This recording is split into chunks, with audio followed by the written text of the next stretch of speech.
আমি মোহাম্মদ দেলোয়ার হোসেন, আমার গ্রামের বাড়ি চাঁদপুর। আমি ব্যবসা করি। আমি ন্যাচারাল বায়োটেক্সের ইনফরমেশন পেয়ে আমি এখান থেকে কিছু প্রোডাক্ট সংগ্রহ করেছি, যেমন ডিটক্স। এই ডিটক্স খেয়ে মনে হয় যেন কেউ না কেউ আমার ভিতর থেকে আমাকে পরিষ্কার করে ডিটক্সিফাইন করে দিছে।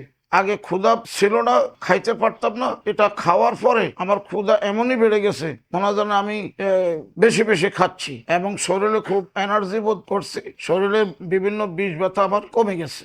এটা ছাড়াও আমি NB power plus collagen coffee, এটা খেয়ে আমি আরো বেশি এনার্জেটিক হয়ে গেছি। হরমোনাল ইনব্যালেন্সকে ব্যালেন্স করতে পেরেছি। আগে আমার স্মরণ শক্তি কিছুটা ভুলে যেতাম, কিছুই মনে থাকতো না। এই কোলাজেন কফিটা খাওয়ার পরে মনে হয় যেন আমার স্মরণ শক্তি বৃদ্ধি পেয়েছে। এরপরে আমি এনভি মিক্স স্টিম সেল এনএডি, এটা হলো কোষের খাবার, এটাও আমি খেয়ে যাচ্ছি। এই তিনটা প্রোডাক্ট আমি খেয়ে আমি খুবই উপকৃত। এই প্রোডাক্ট যিনি বাংলাদেশে নিয়ে এসেছেন জনাব সাইদুল ইসলাম রুবেল স্যার, ওনাকে আমার পক্ষ থেকে আন্তরিকভাবে ধন্যবাদ জানাচ্ছি।